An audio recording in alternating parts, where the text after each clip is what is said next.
आणि थेट जाऊयात, योगेश कदम बोलतायत तिथे। आपल्या पोलीस प्रशासनाने उत्तमरित्या परिस्थिती कंट्रोलमध्ये आणलेली आहे। कर्फ्यू आपण लावलेला आहे, 144 कलम आपण लागू केलेला आहे आणि नागपूरमधील काही झोन्स जे आहेत त्या आपण त्या झोनमध्ये आपण कर्फ्यू लावलेला आहे। परंतु ज्या पद्धतीने तिथे गाड्यांचं नुकसान केलेलं आहे, ज्या पद्धतीने तिकडे दुकानांचं आणि घरांचं नुकसान केलेलं आहे, काही काही ठिकाणी घराच्या आतमध्ये देखील काही लोक शिरली होती, तर अशा ह्या गंभीर बाबींच्या बाबतीमध्ये कडक कारवाई करण्याचे आदेश माननीय मुख्यमंत्री मोदींनी देखील दिलेले आहेत। प्रश्न उपस्थित राहतो एक मिनिट सर प्रश्न उपस्थित राहतोय की भाजपचे स्थानिक आमदार प्रवीण दटके यांनी म्हटले की पोलिसांना फोन करत होते पण पोलीस तिथे जात नव्हते। नाही, त्या बाबतीतली माहिती मी देखील घेतली आहे माननीय आमदार महोदयांकडनं। त्यांचं म्हणणं आहे की साधारणतः 10च्या सुमारास तिथले यांना संपर्क करण्याचा प्रयत्न चालू होता, त्यांचा फोन बंद होता, त्यांच्याशी संपर्क त्यावेळेला होऊ शकला नाही, त्याचं कारण अजून समोर आलेलं नाही। लेकिन परंतु ह्या संपूर्ण घटनेची सखोल चौकशी ही केली जाईल आणि चौकशीच्या अंती जे कोण दोषी असतील त्या प्रत्येकावर काय झालं, खरं कशामुळे घडलंय काय ते अजून समोर येते का? नाही बघा, शेवटी सकाळच्या वेळेला तिथे एक आंदोलन करण्यात आलं होतं, त्यानंतर कुठल्याही पद्धतीचा वादविवाद न होता दुपारी पोलीस स्टेशनमध्ये काही लोक तिथे जमा झाली होती, CP साहेबांशी स्वतः त्यांचं बोलणं झालं होतं आणि वाद हा तिथे मिटला होता।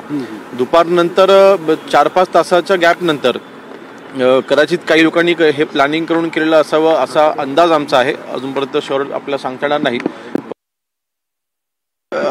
आहेत घरांवरती आणि गाड्यांवरती वगैरे, तर मधल्या 4-5 तासाच्या याच्यामध्ये कुठून प्लॅनिंग झालं, कोणी केलं, त्याचं ह्याची चौकशी पूर्णपणे व्यवस्थित करण्यात येईल।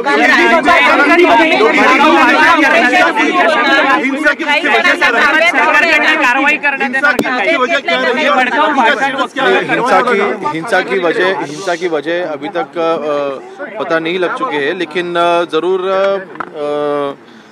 कुछ ही देर में इन्वेस्टिगेशन हमने चालू कर दिया है। अब तक टोटल 47 लोगों को हम लोग डिटेन कर चुके हैं। इसमें लगभग 12 से 14 हमारे पुलिस कर्मचारी इसमें इंजर है, कुछ उनको कुछ कट्स है और बाकी माइनर्स है।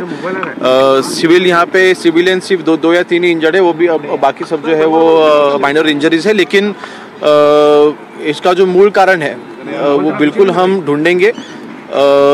लगभग दोपहर के दरमियान ये जो पूरा इशू था वो ख़त्म हो चुका था। पुलिस स्टेशन में जो भी कंप्लेंट्स वो ले चुके थे, FIR भी लॉन्च हो चुके थे, लेकिन फिर भी 5-6 घंटे के गैप के बाद में कुछ ग्रुप बाहर निकला और उन्होंने ये जो वैंडलाइजिंग जो किया है, ये बिल्कुल जो कायदा हाथ में लिया है उनको सबके ऊपर कडक कारवाई की जाएगी।